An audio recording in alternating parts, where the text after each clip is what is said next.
ये 8वीं शताब्दी की बात है, जब इस्लाम का झंडा दुनिया भर में फैल रहा था। खलीफा एक शक्तिशाली शासक था जिसने इस्लाम का प्रचार करने के लिए अपनी सेना को दुनिया के कोने कोने में भेजा।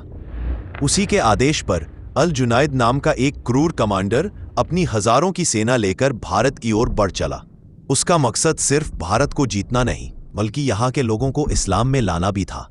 अल जुनाइद सोचता था कि भारत को जीतना बहुत आसान होगा, क्योंकि यहाँ छोटे छोटे राज्य थे।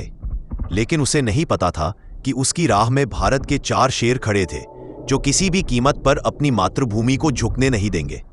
ये थे बप्पा रावल, नागभट्ट प्रथम, विक्रमादित्य द्वितीय और दंतेदुर्ग। अल जुनाइद ने जैसे ही राजस्थान की सीमा में कदम रखा, उसे लगा कि यह एक खुला मैदान है।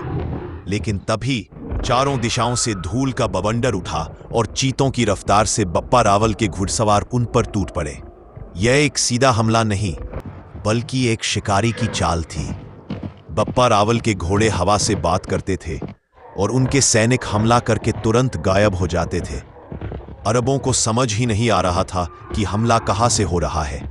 रेगिस्तान की तपती गर्मी में प्यास और थकान से अरबों का दम घुटने लगा। उन्हें हर पल मौत का साया मंडराता दिख रहा था, लेकिन हमलावर अदृश्य थे। नागभट्ट की अभेद्य दीवार और दंतीदुर्ग का प्रहार। जब अरबों की बिखरी हुई और थकी हुई सेना किसी तरह आगे बढ़ी, तो उनका सामना नागभट्ट प्रथम की अभेद्य सेना से हुआ। नागभट्ट की सेना एक चट्टान की तरह खड़ी थी। उनके धनुर्धरों ने आसमान में तीरों की ऐसी बारिश की कि सूरज भी छिप गया। तीरों की हर फुंकार के साथ सैकड़ों अरब सैनिक जमीन पर गिर रहे थे। इसी बीच दंतेदुर्ग अपनी गदा लेकर एक तूफान की तरह अरबों की भीड़ में घुस गए। उनकी गदा की हर चोट दुश्मन के कवच को तोड़ रही थी। अरब सैनिक डर से कांप रहे थे। उन्हें लग रहा था कि वे किसी इंसान से नहीं, बल्कि किसी दानव से लड़ रहे हैं। दंतेदुर्ग ने चिल्लाकर कहा, आज हम या तो जीतेंगे या वीर गति को प्राप्त होंगे। उनकी दहाड़ सुनकर भारतीय सैनिकों में जोश की लहर दौड़ गई। विक्रमादित्य का कहर और सिंध की मुक्ति। तभी युद्ध के मैदान में धूल का एक विशाल गुब्बार उठा। यह विक्रमादित्य द्वितीय की हाथी सेना थी। जब उनके विशालकाय हाथी मैदान में घुसे तो धरती हिल उठी। अरबों की घोड़ासवार सेना इन विशाल जानवरों के सामने घुटने टेकने लगी। यह नजारा देखकर अल जुनाइद का मनोबल पूरी तरह से टूट गया।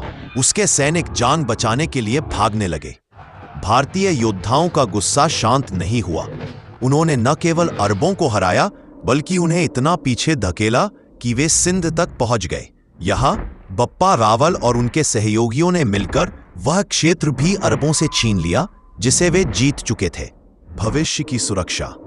एक ऐतिहासिक निर्णय अरबों को इतना बुरी तरह कुचला गया था कि वे अपनी जान बचाने के लिए अपने हथियार और खजाने रास्ते में फेंकते हुए भाग रहे थे।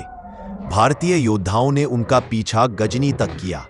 जीत के जोश में बप्पा रावल ने कहा, क्यों ना हम इन्हें बगदाद तक खदेड़ कर आए, ताकि ये हमेशा के लिए शांत हो जाएं। लेकिन तब नागभट्ट और विक्रमादित्य ने उन्हें रोका। उन्होंने कहा, मित्र, हमारी जीत हो चुकी है। अगर हम इतनी दूर चले गए तो हमारी सीमाएं असुरक्षित हो जाएंगी। बप्पा रावल ने उनकी बात मानी, लेकिन एक ऐसा निर्णय लिया जिसने इतिहास बदल दिया। जब वे गजनी से लौट रहे थे, उन्होंने हर थोड़ी थोड़ी दूरी पर 1000 सैनिकों की एक टुकड़ी तैनात की। इन बहादुर योद्धाओं के बलिदान और दूरदर्शिता का ही नतीजा था कि अगले 300 सालों तक अरबों ने भारत की तरफ आंख उठाकर भी नहीं देखा। उनके वंशजों ने अपनी मातृभूमि की रक्षा इतनी बहादुरी से की कि दुश्मन की रूह कांप उठी।